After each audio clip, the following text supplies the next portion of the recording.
各位网友，大家好，今天是2020年7月3号，星期五，欢迎大家参加王姐每日观察直播1的节目。我们今天的题目是中共接管香港，西方做了什么？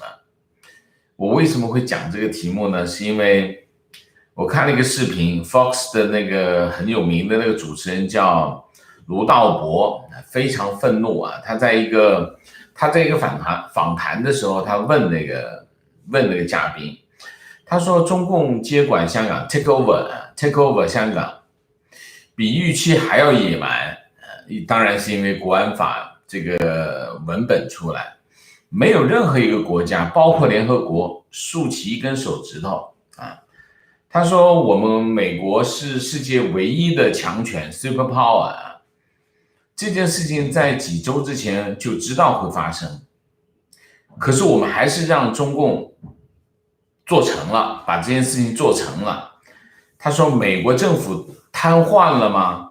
这个问题问得非常好，我在推特上我转发了，所以我就想讲这个议题啊，所以我今天就准备了这个议题啊，我提前开始几分钟我就要解释一下，另外我也解释一下，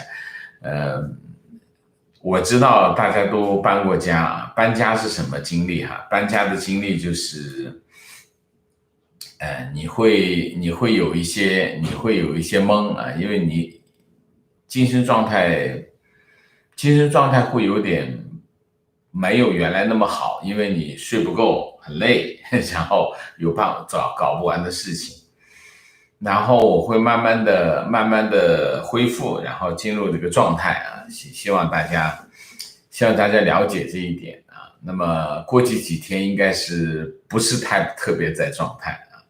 那我今天还好，今天感觉还不错啊，所以我希望能够组织发现，然后做一个比较让大家满意的喜欢的节目出来啊，好吧？好，我们现在进入主题啊。那么我们现在可以全面的审视一下香港现在的局势啊，香港的局势，第一件事，我们来看香港国安法的实施进程啊。香港国安法有2个实施进程，第一个通过一部法律，就是香港国安法；第二个建立一个组织架构啊，或者是建立一个实施国安法的机构啊，这是2个进程。那么第一个进程就是通过国安法这件事情已经完成了啊，在6月30号已经完成了，这个动作已经完成了。然后他们现在的进程是什么？就是他们开始组织建立这个执行国安法的机构啊。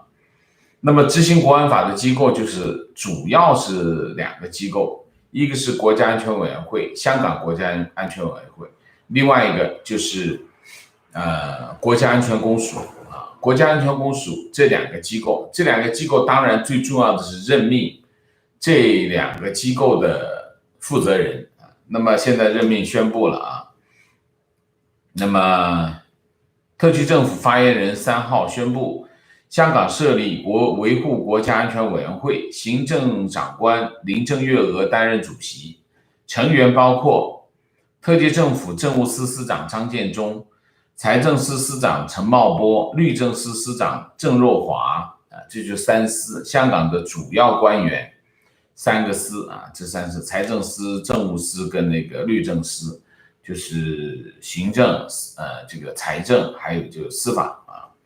然后是保安局局长李家超，警务处处长邓炳强，警务处副处长刘赐慧，入境处处长欧家宏，香港海关馆长邓以海和行政长官办公室主任陈国基。陈国基是昨天被任命为这个国安委的秘书长，国家安全委员会的秘书长。然后呢，林郑月娥呢任命刘赐慧作为这个警务处的副处长，他是什么呢？他担任警务处国安部门的负责人那么刘次惠3号宣誓就职啊，这是香港这一块，然后北京这边任命国务院任命郑燕雄为香港国安公署署长，然后任命李江丹、孙清野国安公署的副署长2个啊，然后再任命这个骆惠宁，就是中央政府驻港特派员，为这个香港国家安全委员会安全事务顾问啊。那么这里面要特别讲谁呢？讲郑燕雄啊，郑燕雄现在是国安公署的署长啊，所以基本上整个国安这件事情是他在做，他负责啊。虽然讲林郑月娥是国安委的主席，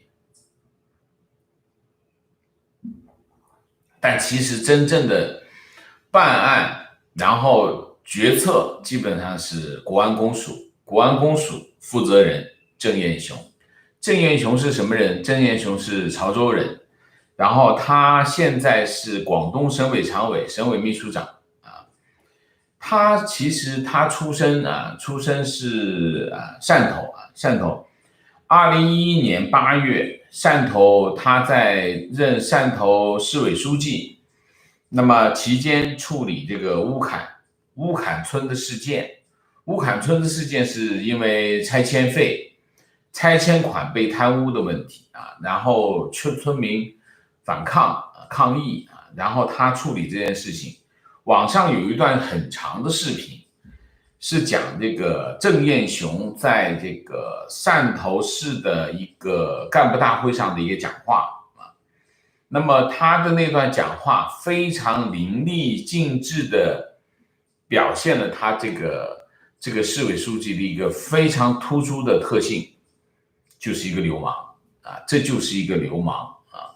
那么这个流氓就是什么手段都可以用出来，没有底线，只要管用就行啊。所以大家可以上网去推特上搜一下郑燕雄的他这段视频啊，这段视频非常非常有价值，就是大家可以完整的认知一个这样的人啊，这个人在做香港国安公署的署长啊。所以这个你从那么今天把这几个主要的官员任命完毕，那么基本上这个香港港版国安法就应该可以在香港完全实施了，因为法律有了，机构有了，负责人有了，基本上把这个东西全部一拉开基本上就是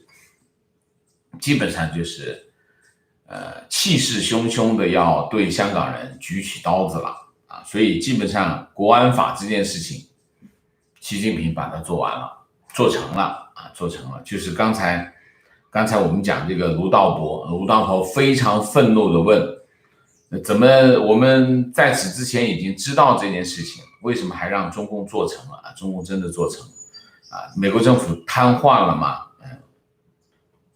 同有疑问。那我们来看一下，我们香港的局势现在就是一个这样的情况。我们现在来看一下西方国家在干什么啊？西方国家先说美国啊，美国议会之前通过了3个重要的法律，第一个香港人权法案，第二个维吾尔人权法案，第三个台北法案啊。这是从去年年底到现在，美国国会针对中国的一系列威胁做的一些动作啊。然后刚刚通过了香港自治法，香港自治法其实比这个人权法案更加强硬，它的措施更凶狠一点。那么根据这个法律，美国将对损害香港自治的个人和实体实施金融制裁啊。这个金融制裁非常厉害啊，之前的人权法没这么厉害，那么这个法律就非常的厉害。那么并且要求国务院每年向国会报告这个制裁的落实措施，而且这个法律规定政府不可以拖延，所有的动作全部把时间规定好。所以这个法律一过，它基本上这件事情，美国政府就没有选择一定要介入香港的了啊。这是那么现在这个法律是先是由参议院提出来，参议院通过了一个法律，然后众议院就昨天是过了啊，昨天过了众议院。那么现在呢，这个法案又回到参议院，参议院会把这两个法案的版本，因为在参议院通过的版本和在众议院通过的版本，它文字表述上有一些差异，他们会进行版本核对，把两个版本合并成一个版本，然后再回到参议院和众议院进行投票。投票过了以后，这个就是一个法律啊，这个法律过了以后，就交给川普总统啊，川普总统签署就要执行啊，大概是一个这个。我估计版本合并这个工作应该今天或者是星期一就可以完成，完成之后就会交给川普总统，川普总统10天之内签署，因为它是一致通过，一致通过只要10天之内川普总统不签署也不否定，法律自动生效。川普总统如果是否定，那就另外还有一个进程啊，还有一个进程。我估计川普总统，当然第一，他肯定不可能否定，但川普总统会不会马上签署，那就看一下他的决心到底有多大啊。这是第一，美国国会非常的积极啊，他做了很多的动作，对于香港的这件事情。白宫做了些什么？白宫做了3件事啊。第一件事，终止香港的特殊贸易地位，取消基于这个特殊的地位获得的特殊待遇，细节还在安排啊。这个就是做了一个宣布，但是后面的细节还没出来啊。这是第一个。第二个，停止向香港出口军用产品和相关技术啊，这个意义不大，这个意义不大，因为早就已经终止了。这第二个。第三个，限制中共官员的签证啊，那人数不超过10名，名单还没有公布。白宫就目前就是这3个措施啊，这3个措施。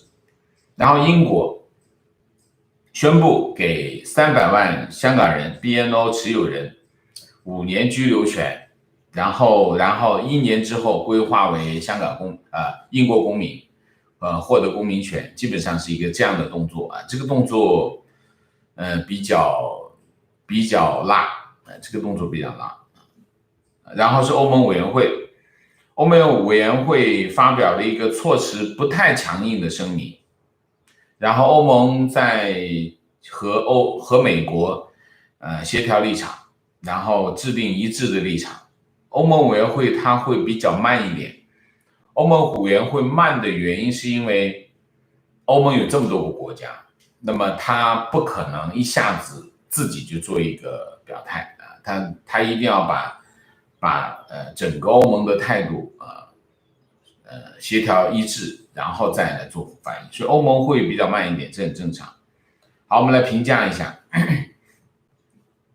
美国议会比较积极。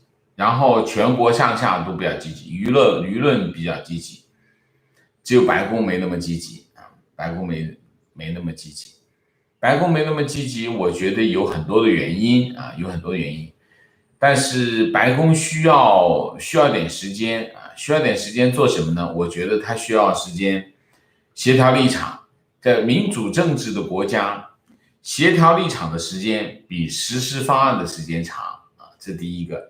第二个，政治计算比利益计算的时间长啊，这2个民主政治的国家差不多都有这样的特点。但是这和五毛宣扬的这个每个国家只计算利益啊，不帮香港，这是两回事。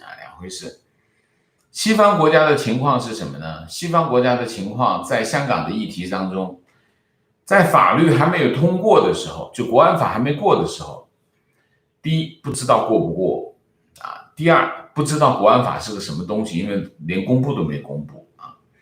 所以他们其实在国安法通过之前，西方国家基本上是懵的，就是不知道发生什么事情。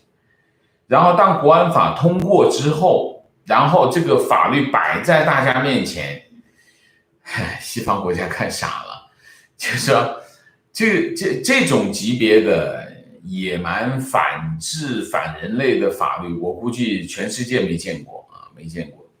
那么第一次见到啊，所以他们西方世界的对国安法这件事情2个字震惊，就他们有点吓懵了，就是怎么会这个世界上怎么会有个这样的法律啊？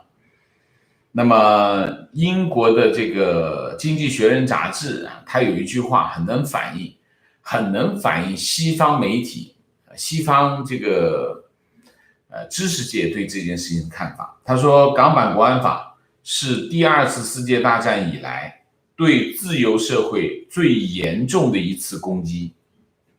啊，这个话说的非常的准确到位，而且很有力量分量啊。那么对于西方来说，港版国安法有2个收获。第一个收获，中共到底有多野蛮，其实西方国家是不掌握的。就算是发生过文革，发生过大跃进，发生过大饥荒啊，我不用这个3年自然灾害，我希望大家也不要用3年自然灾害，我希望大家都跟我一样用大饥荒来形容61年到62年，60年到62年的这个大饥荒，饿死几千万人的事件。就算是发生了这么野蛮的事情，西方国家其实对中共的野蛮还是不掌握，因为那个时候其实没有记者跑到中国去采访，他们只是耳闻，但是没有真正的了解啊。所以中共到底有多野蛮？你看这法律啊，终于把这个法律条文一看，再结合什么？结合香港人的反抗，他们终于开始了解中共有多野蛮，这是第一个收获。第2个收获，他们终于知道什么叫中国威胁了。以前不是有个中国威胁论，然后中共一直动用所有的媒体打击这个中国威胁论啊，现在这个打击没有意义了，大家看见了赤裸裸的接管是什么？这就是赤裸裸的接管啊！所以中国威胁是什么？中国威胁就是你看见香港，那就是中国威胁，这很容易，这个很容易理解啊，很容易理解这件事情。那么西方国家现在的取向是什么？2个取向。第一个，出于道义支持香港人啊，出于道义，就是首先第一个支持香港人，首先是出于道义啊，这是第一条。第2条，遏制中国的扩张，确保我们自己的利益。为什么？原来中共它不仅仅是要搞改革开放的，它会扩张的。这点终于明白了，就是在香港这件事情上，西方国家终于明白中共不仅仅是守着他们一亩3分地，它是会扩张的，所以要遏制中国，防止他们来接管我这个城市，对吧？他会接管香港这个城市，他也会接管利物浦，也会接管纽约，对吗？如果他有力量的话，所以一定要遏制他。这就是西方国家现在的2个取向，这2个取向跟之前不一样。那么之前反送中也好，其他的香港人的抗争也好，西方国家对香港人的支持支援都是出于道义。但是现在不同，港版国安法一通过之后，西方国家对香港人的支援不仅仅是道义，还有自保，这里面就有一个自保的因素啊。自保这个情形跟谁有点像？跟美国的情况就很像了啊！你想一下，美国在香港版国安法发生之前，美国也许也会在香港议题上做一些动作，但是基本上没有太多的动作。但是当中美之间进入激烈的对抗，特别是疫情之后，川普总统对中国的态度马上发生了巨大的变化。原因是什么？原因是他真正的感受到了威胁，疫情改变的是什么？你看疫情，美国死了这么多人，50多万人10多万人，12万人美国死了12万人。美国死了12万人，这病毒来自中国，中国现在不认账现在中国不认账，而且甩锅。川普在这件事情上的最大的收获是什么？川普就感觉到了中国威胁。在此之前，川普脑子里只有一件事情，借着中国的蓬勃经济帮我搞定一些选票。川普脑子里只有这一件事情。疫情改变川普的是什么？疫情改变川普总统的最重要的一点就是他看到了中国威胁，所以他才会采取这么多的动作，就是要和中国对抗，要在香港议题上跟中国对抗。当然，在选择香港议题很简单，第一，就手眼前的事儿第二，大家都关注第三个，在香港议题上最重要的是金融战。金融战对美国来说，那就是什么？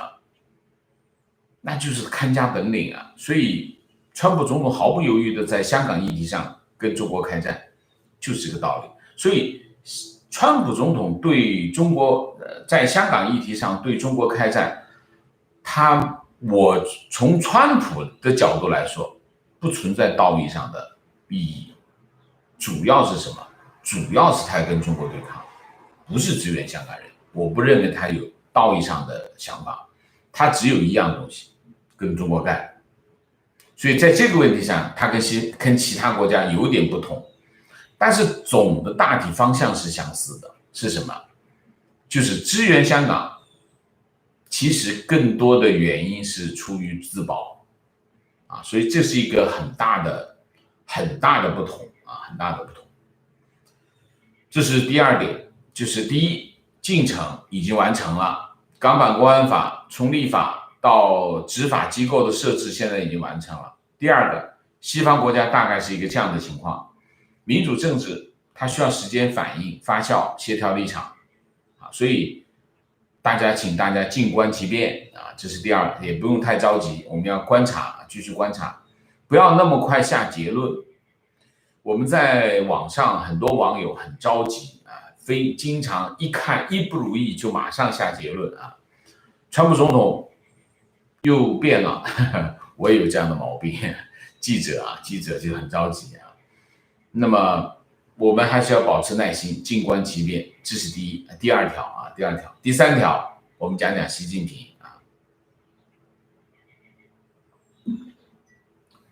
习近平为什么要讲习近平？其实现在关于习近平在西方媒体上很热门，为什么？所有人都在问一个问题，问什么问题？习近平为什么这么干？香港你都已经到手了，你还搞这样的事情？就是香港就像习近平中国吧，不说习近平，就习近平可能更好一点。习近平手上的一只小鸟，你已经抓到手里了，对吗？你只要不松手，它不会飞走。那你为什么还捏死它呢？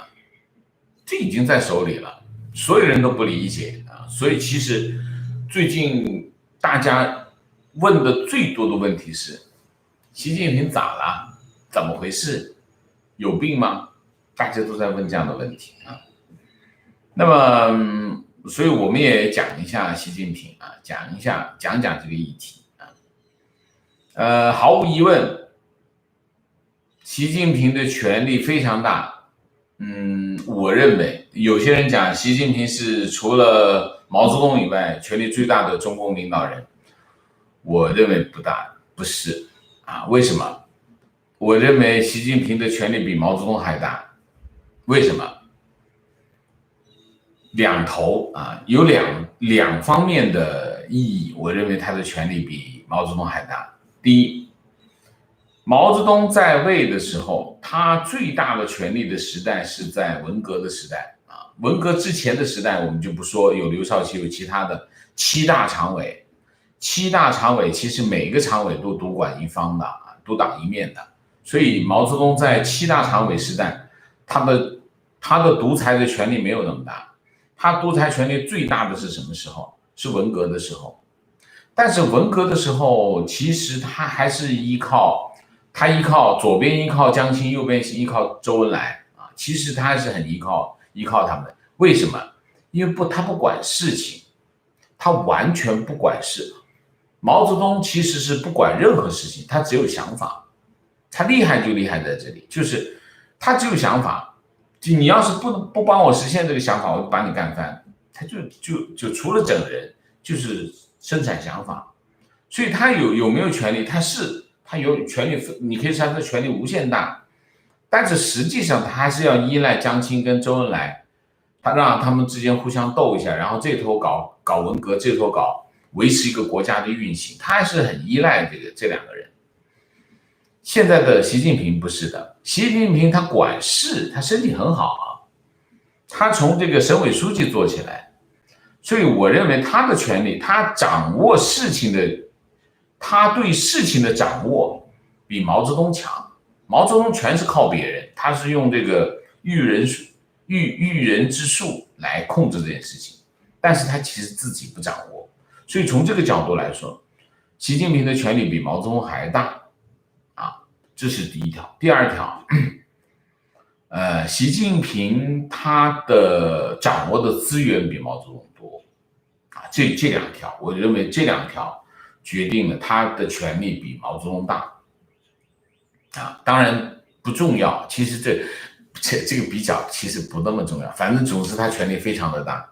可是他还不满足啊，他要继续做啊，他要再立新功啊。所以呢，我列了一下，他再立新功做了哪些事情呢？南海扩张啊，南海扩张把南海周边的国家全得罪啊，南海扩张，然后一带一路把欧洲把美国给弄醒啊，然后是一国两制台湾方案啊，你天天喊武统台湾，威吓台湾啊，然后2025中国制造千人计划，对西方国家进行渗透，全面的盗窃他们的科技成果啊。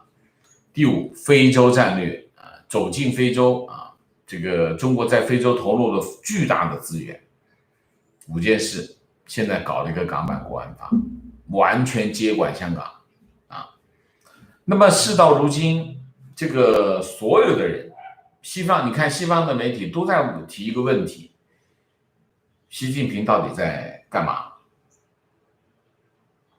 一个到手的香港，一个国际金融中心、国际贸易中心，你把它捏死，对你有任何好处吗？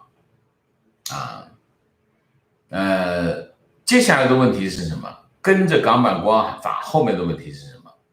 习近平还会向哪里进攻？下一个是台湾吗？这个所有的问题都会问起来。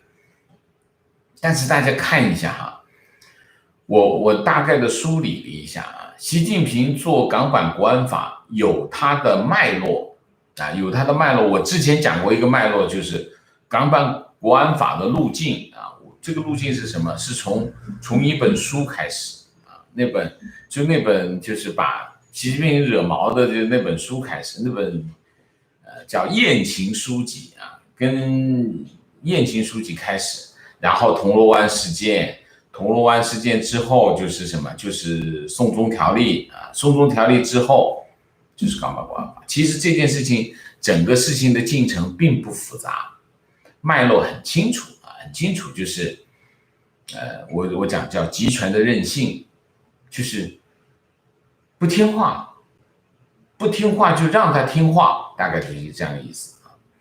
但是呢，其实你看一下，习近平从他上台之后，他做了一系列和这个类似的事情。第一件事情，2014年昆明发生维族人就是持刀砍人的这个血腥事件。这件事情发生之后，习近平去了新疆，提出一个要求，要动用所有的无产阶级专政工具，无情的打击恐怖主义和分裂主义。这件事情他提出这个要求之后，新疆就发生什么？新疆就盖了，他们叫学习营，就是集中营，把上百万人关到集中营里面去。这就是现在新疆正在发生的事情，这是习近平干的第一件事情。所以我说这个习近平做在港版国安法这件事情上，他并不是突然脑子一拍脑子就做了一件这样的事情，他是有脉络的啊。我继续讲啊，2015年，这是2014年，2015年北京抓这个维权律师，几百人，大概有几百人，300-400人，这个抓维权律师铐上铐抓起来。虽然有一部分人陆陆续续都放了，但是其实中共从来没有这样像习近平这样对待维权律师的啊，维权律师非常的凶狠，现在还在干这种事情，持续的在做。你看推特上面有很多维权律师现在不断的被抓、被骚扰，反正就是把你的银行卡全收走，让我们一家老小没饭吃，就这种啊，现在是这种情况。这第二件2015年干的事情，2015年还干了一件事情，就是开始在南海修岛礁。其实2015年之前，14年、13年就陆陆续续在做。后来奥巴马的时候，奥巴马提出这件事情，说你们在南海这个岛礁填海不合适，不应该做，违反这个南海的这个通行安全。习近平说行，我们不干了，结果回过头来这个再来2艘挖泥船，就把南海就不仅扩建修军用机场，还装地对空导弹啊，这个把这件事情把美国弄毛，直接把美国军方给搞翻了啊！这件事南海这第3件事，第4件事情，2018年修宪啊，修宪。这都是蛮干啊！修宪直接取消国家主席的任期，取消这个任期，当然把他的整个的意图全部都展示给大家看啊，就是非常的野蛮啊，非常的野蛮。然后下一步做什么呢？你看哈，我们所有人都会怀疑的几件事情，第一个，台湾 next 台湾，这第一个，第二个。南中国海要继续吗？这第二个，第三个，跟印度是不是要打呢？这几个问题马上就直接会发生的事情啊。有没有人有答案？没有人有答案。为什么？都是有可能的啊，都有可能性。我刚才讲的前面的几件事情，跟港版国安法顺着往下看，你可以看这件事情是有脉络的啊，这个脉络是，所以这是一个非常困难的问题啊，非常难回答的问题。这个时评员这个梁晶他有个看法，我引述一下啊，他认为习近平学识不高，他存在的一个严重的认知障碍啊，认知障碍就是对事情的判断有障碍啊。那么他又掌握了巨大的权力，这个后果就非常的严重。他学识又不高啊，对事情看法很狭窄，然后他对事情的认知，把握一件事情有困难。在这个时候，他掌握了我刚才讲，他可能比毛泽东的权力还要大的权力。而且现在中国政治、经济、社会都面临着一系列的危机，那他会干什么？他会做。中国政体本身就有缺陷，大家都知道，集权，什么叫集权？就独裁，金字塔型的，底下人不敢给他提意见，提意见就拍死，你怎么办？而且他真能拍死你，他动一个手指头就拍死你了，所以底下人也不敢说怎么样？那底下人全是吹捧他的人，吹捧他的人全部提拔啊，像这个什么这个北京市委书记啊，这几个都是拍马屁的人啊。那么梁晶认为，他说习近平第一认知有障碍，掌握的权力又那么大，然后这个周围又是一帮这样的拍马屁的人，中国可能引发一个类似法国大革命的危险，他有这样的判断啊。他认为中国特色社会主义正在走向专制帝国。所以他和这个希特勒他把这个习近平和希特勒放在一块儿来比较啊，这是一个，我觉得他的这个分析很有见地啊，很有见地。另外还有一个作者，我没有看到作者名字啊，我没办法明谢，他是这么说的，我觉得写的非常到位啊，我读给大家听。到今天，中国虽然身体在21世纪和世界享受同样的科技文明，但中国上亿的脑子、心灵还留在天下大事分久必合，合久必分的这种封建时代的治乱史观这个很到位，我觉得讲得非常到位。习近平所仰赖的帝国，还是那个三宝太监下西洋的中国，还是那个全中国亿万人民只有一个声音的中国，没有个人自由，没有创意生产，没有思想交流，亿万人住的这个人墙，看过去看似强大，但在更高的文明面前，还将如摧枯拉朽，一败涂地这个讲的非常的精确非常的精确。还有人这样评论，就是说如果把香港毁掉，差不多就有点像毁掉中国的这种先兆他们为什么习近平要这么干大家还记得这个蔡霞，中共党校的教授他说他认为这个习近平要让位那么中国的危局才能化解否则乱世不远。这我是不大同意为什么？乱世不是习近平一个人，是中共。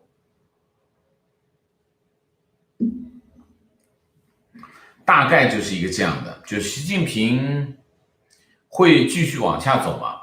我觉得你沿着我刚才讲的这个脉络往下看，他会继续往下走，会继续冒险。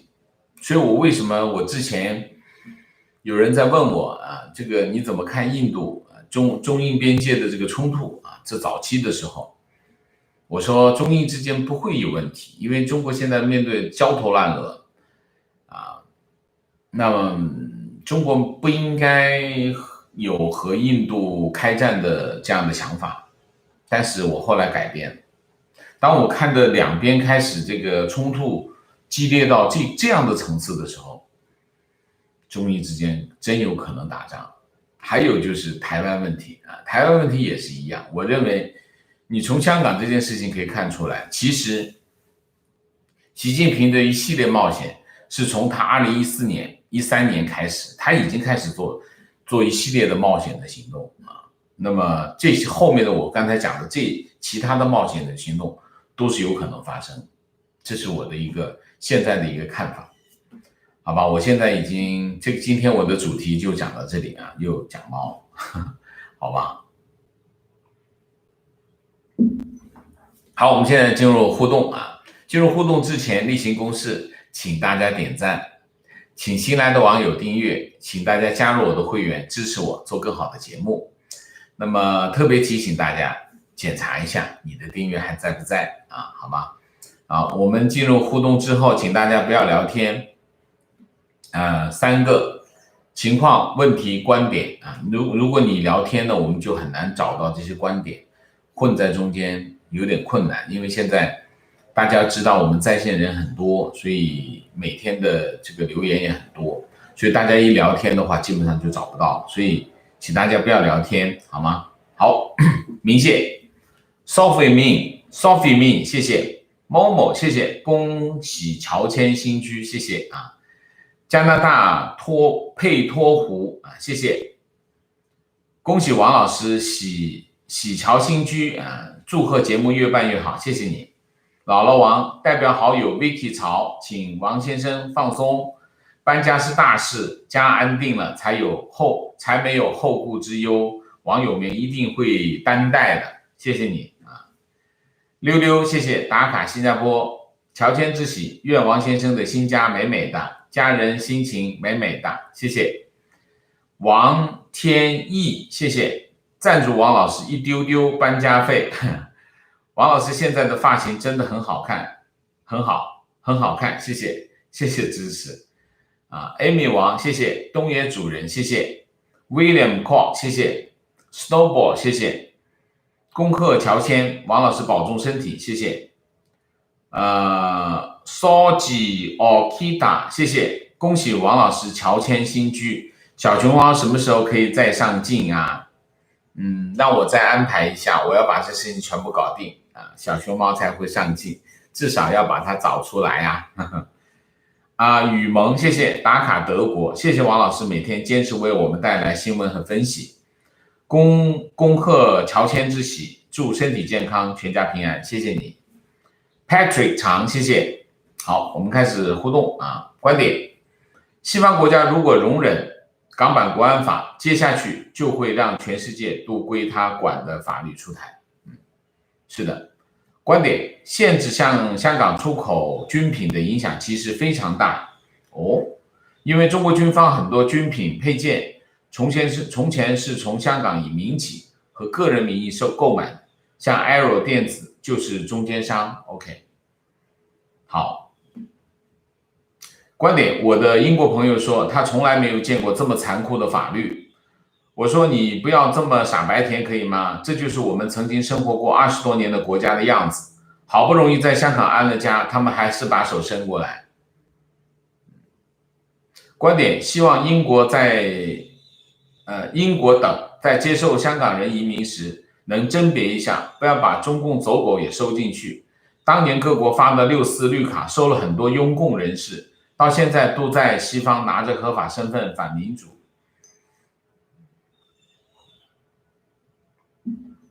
这是个好建议。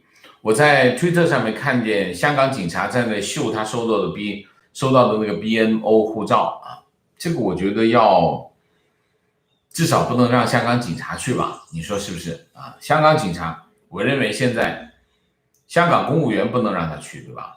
香港的警察不能让他去，对吧？香港这些高官不能让他去吧，是吧？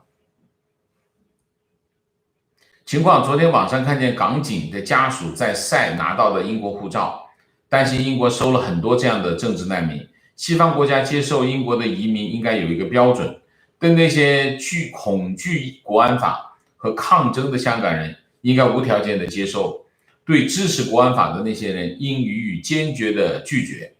所以我觉得现在请大家呢就收集一些这个支持国安法的人啊，想办法把他不是游行吗？把他照片拍下来，搞清楚这些人是谁，然后去英国举报。英国应该设立一个机制接受这些举报，然后甄别这些人，否则这些人你在这儿你想干嘛，对不对？情况：坐标法国媒体只在7月1日当天头条播了大概3分钟港版国安法新闻，看到民众游行和警方的逮捕行为。7月2号、4号不提，只讲了普京要修改宪法，延长总统任期，搞几个法国专家谈一谈普京的性格和背景。法国民众其实看香港和看普京的行为是一样的。原来发生这件事情，在那样的国家是有可能的，但还好不在法国。好像我们华人也知道普京和朝鲜不民主，但我们也不会管他们，所以把希望寄托在西方国家是不可靠的。这里面有一个问题啊，没有人把希望寄托在其他的国家啊。这句话呢非常常用，五毛也常用啊。五毛经常讲啊，你们香港人把希望寄托在西方国家，那是没有用的。这个是中共洗脑，洗了这么多年脑，也就洗这句话。我一定要把这句话告诉大家，没有人把希望寄托在西方国家。你看一下香港人的抗争，你就知道，他们首先在抗争。西方国家现在，我今天这个专题讲得非常的清楚，西方国家去帮香港人，其实他是在自保，他是在香港议题上和中国对抗。如果他不选择做这件事情，他以后将面对同样的处境。就是中共也会接管你那个城市的，你也会面对现在香港人面对的这个局面。所以现在的这个局面，香港人是香港人南潮的结果，就是香港人的抗争把其他的西方国家拖到了香港议题上面来，没有香港人的抗争，就没有今天这个局面。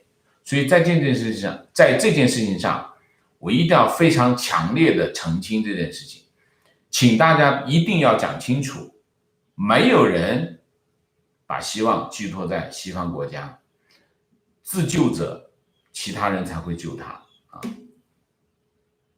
提问王老师说，如果中国维持现有的汇率和高房价，会把中国经济掏空，能否解释一下这里面的逻辑怎么传导？好问题，但是我要讲的话就会讲很长哦。第一条，我们先讲汇率。当一个经济体它处于一个低增长的状态啊，或者是我们讲中国啊，中国现在维持现有的汇率水平是两个手段。第一个手段就是维持比较高的利率啊，它必须维持相对比较高的利率，它才能维持现有的这个汇率水平。汇率是它的对外价格，利率是对内的价格，就是资金成本啊。那么它两者之间是匹配的，必须匹配啊。那么当然，它匹配的前提是它的经济的竞争力和它的资金的价格，它两个是匹配的。我们主要的参数是这两个参数，相对于美国，所以它的汇率其实是中国的汇率其实是相对于美元啊。那么在这个情况下，中国要维持一个相对高的利率，然后才能维持相对高的利率，才保持和美元的息差，我们叫息差或者叫利率差，那么汇率才能站得住啊。汇率站得住，它才能够维持资产价格。那么其实是绑在一起，这件事情是绑在一起的。当它维持这么高的汇率的时候，这个资金流出的视差就比较大，就是大家都觉得人民币可能1:8左右吧，或者是1:9吧，这样的经济情况。可是现在人民币是1:7，中间就产生了一个什么？我们叫视差。视差越大，资金流出的动能就越大，理解吗？那么资金就往外跑。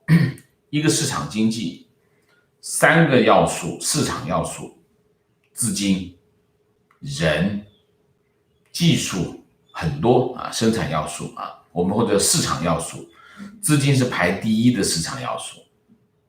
如果你这个利率一直保持现在这样的汇率的话，大家一看经济这么差，那就这个汇率是扛不住的。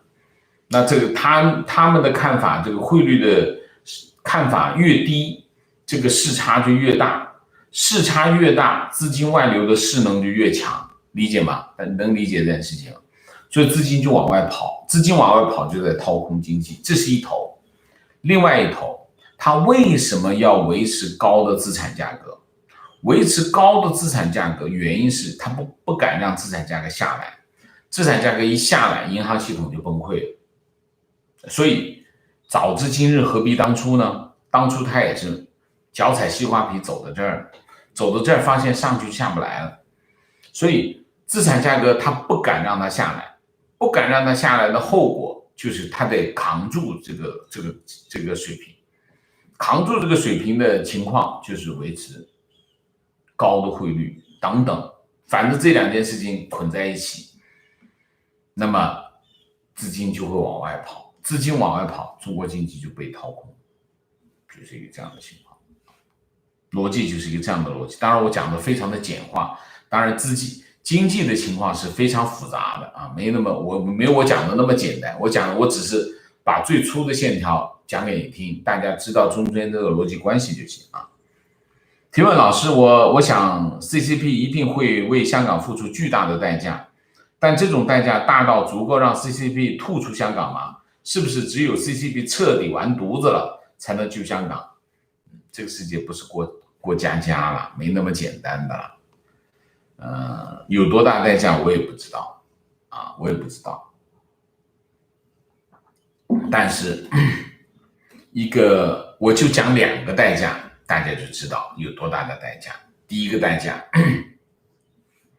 当然是香港作为国际金融中心，如果中美或者中国和西方在香港开战，香港金融中心的地位将不复存在。不复存在什么意思？中国大概有70%的外汇是从香港进入中国的，那么中国金融中心没有了，你融资能力、出口啊、转口啊，各种能力就没有了。没有了，你后果是什么？你外汇就会非常的少，外汇很少，人民币汇率又会受到压力啊，这是这是一大块啊。当然还有一大块，这就是政治上啊，政治上的代价就更大。为什么？其实西方国家对华政策非常的混乱，因为大家有各自不同的利益，所以西方国家其实很难协调对华政策啊，很难协调。为什么？因为大家利益不一样。德国跟中国做生意做的比较多，所以德国比较亲华啊，这是一头。另外，英国他一不小心，他这个香港的问题触及到他的核心利益，英国人肯定不干，英国人肯定要来硬的。你看西方国家的利益不同，英国对华政策就非常强硬。美国更不同，美国它作为一个唯一的 super power， 它现在面临中国的挑战，它不仅仅是挑战，其实面临中国的威胁，因为它是中国唯一的目标。其他的国家，中国对其他国家的看法都是棋子，任务就是干翻美国，那是习近平的政治理想。那么这件事情，所以美国已经开始明白，终于明白，原来中共搞了这么多年就是要来对付我的，所以美国的立场非常坚定，我要打击中国，遏制中国，不能让他威胁我。你看西方国家其实他的立场不一致，他的利益不一致，所以它导致他的立场会不一致，所以西方国家协调对华政策非常困难。但是香港问题就让西方国家迅速的协调立场。为什么？因为我刚才讲的那2点，一个是道义上，一个是威胁，他们都感觉到中国的威胁了，所以他们很快就协调立场。所以西方国家协调了一致的对华立场的时候，中国是不是要付出巨大的政治代价？这就是问题啊。情况，印度总统莫迪今天早上到达拉克地区啊，这可能中印双方的冲突并没有这么快结束。莫迪给我们示范了什么是真正的亲自指挥、亲自部署。中国的亲自指挥、亲自部署就是做一个指示就亲自部署了啊。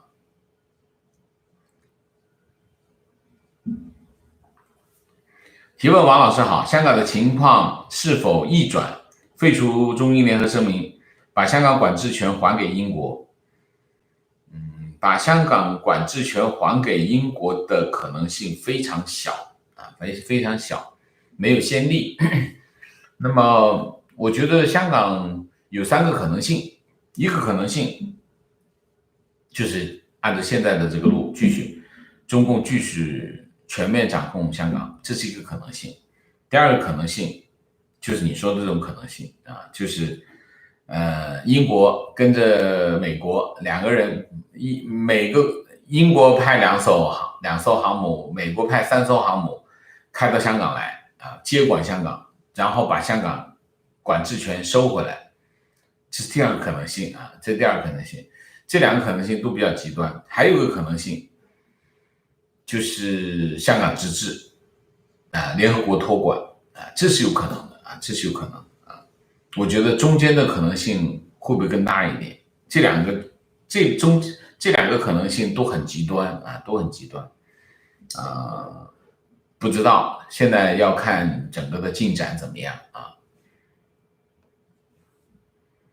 新的人民日报发文，习近平讲忠诚教育，要求党员干部把对党忠诚纳入家庭、家教、家风建设，引导亲属子女坚决听党话，跟党走。这还是封建时代的啊，封建时代。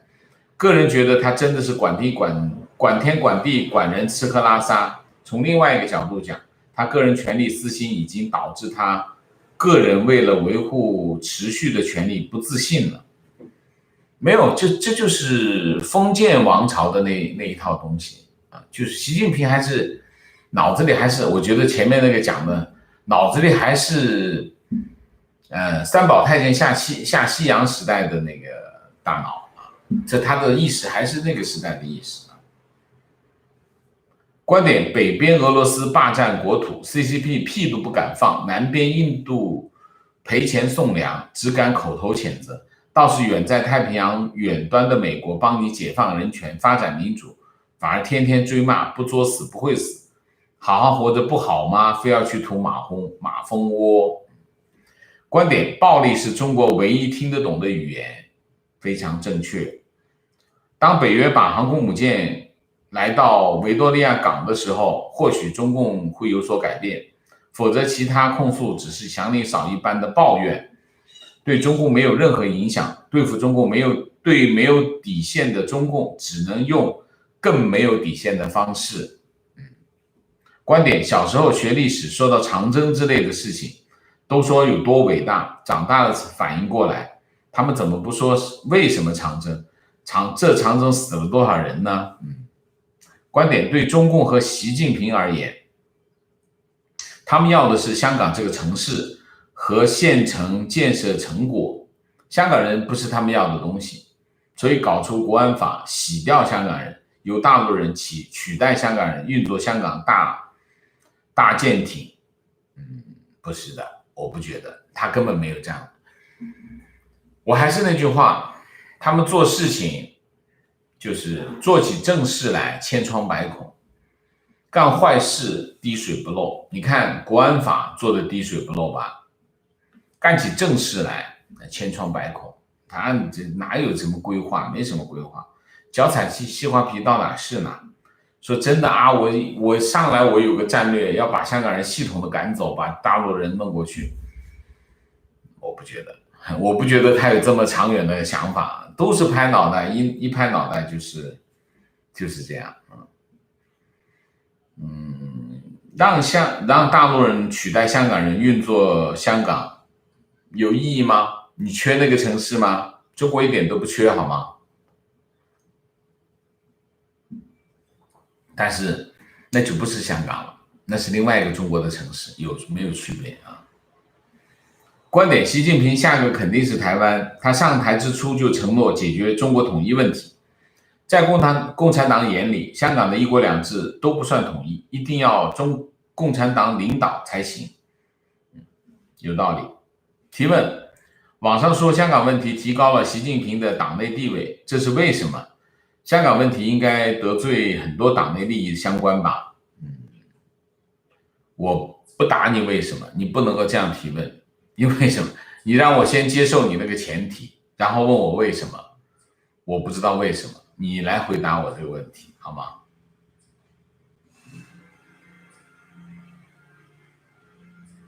情况：家人在企业里，明天部门党支部组织党员去搞活动，纪念党99岁，还要个人上台讲心得，家人非常讨厌这种活动。我开玩笑说，不要到时候把天灭中共脱口而出就尴尬了。台湾最近的政论节目也很收声的感觉，国安法真的要愣是管过去，也不知道有没有解。这个恶法上台之后，对我的感觉是，国际组织像联合国这种橡皮图章过时了，真的什么用都没有，什么都保护不了啊。观点：王老师不相信战争转移国内矛盾，但是如果习相信，他就会打仗。所以我相信中印冲突不是手下搞事，而是从最高层的旨意，而且会爆发战争。好吵啊！等我1分钟。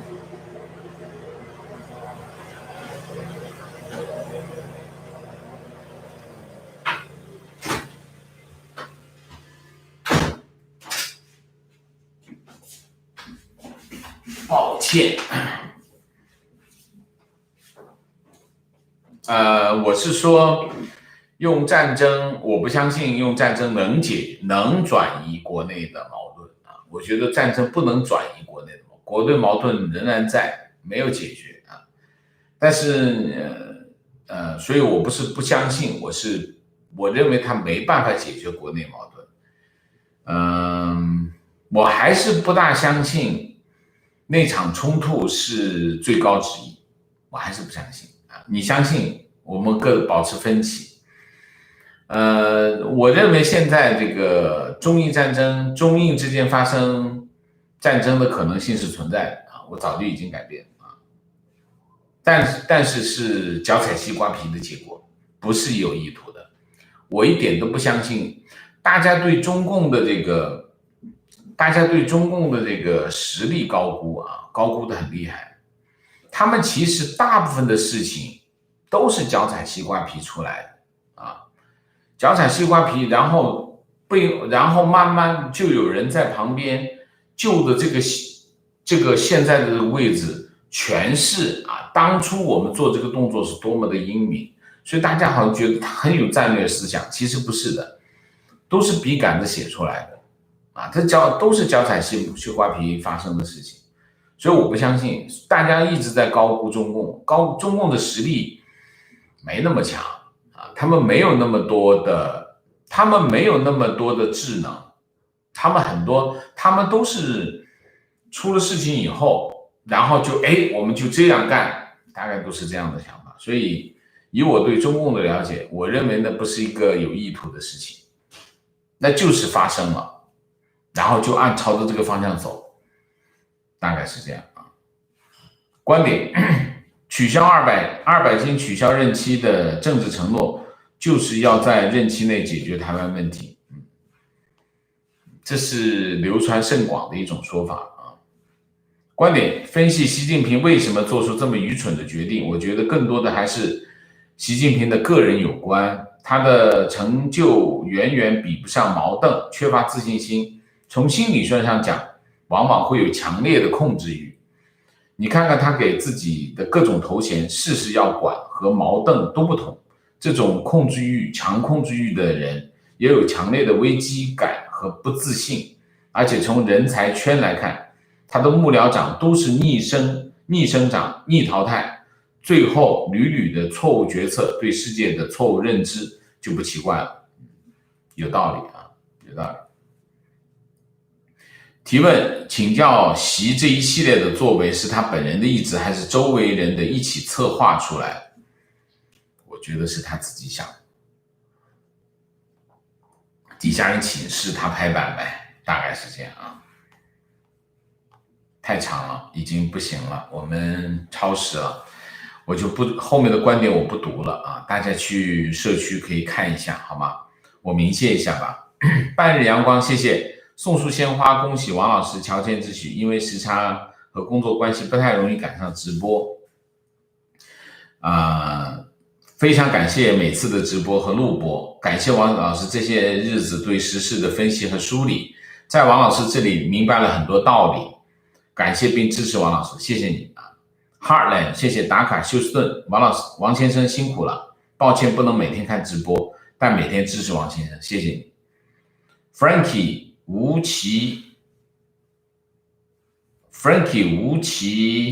吴奇红啊，祝王老师乔迁愉悦啊，感谢支持香港。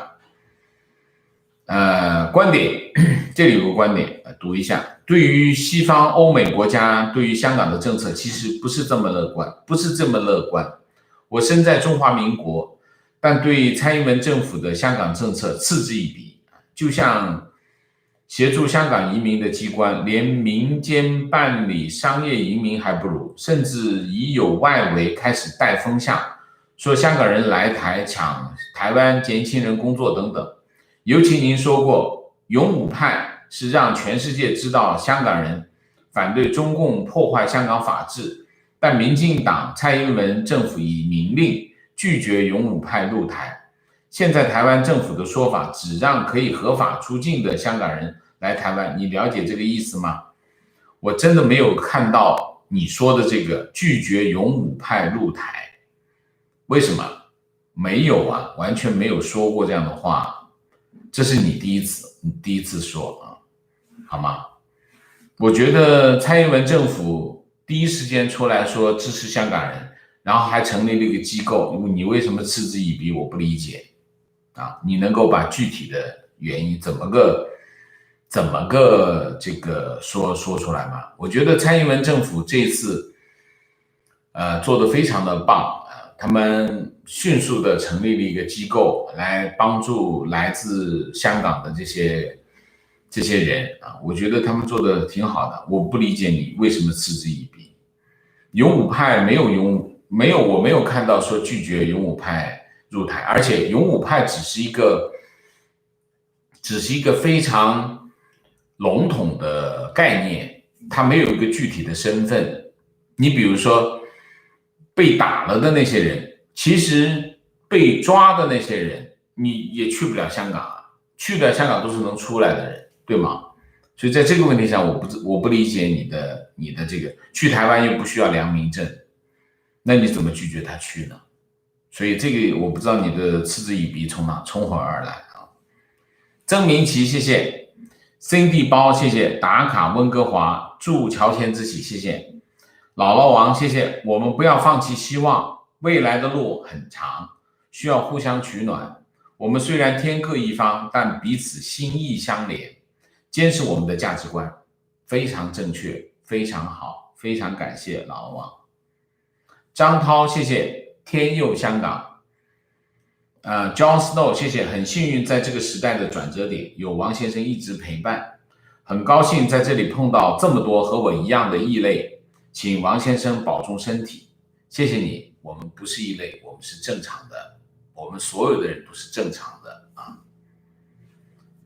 Casper 林，谢谢精盛细腻萨格尔王，谢谢凑份子给王老师买个杯子店，大家举报对付两毛和战狼，以及用举报防止粉红混进英国史，别有心理障碍。举报本身是正当的，粉红的举报所以恶心，是因为平台被中共收买，毫无道理的举报居然也受理而且支持。所以不是举报恶心，而是粉红被中共收买的平台恶心，非常正确。依然是冠希，谢谢。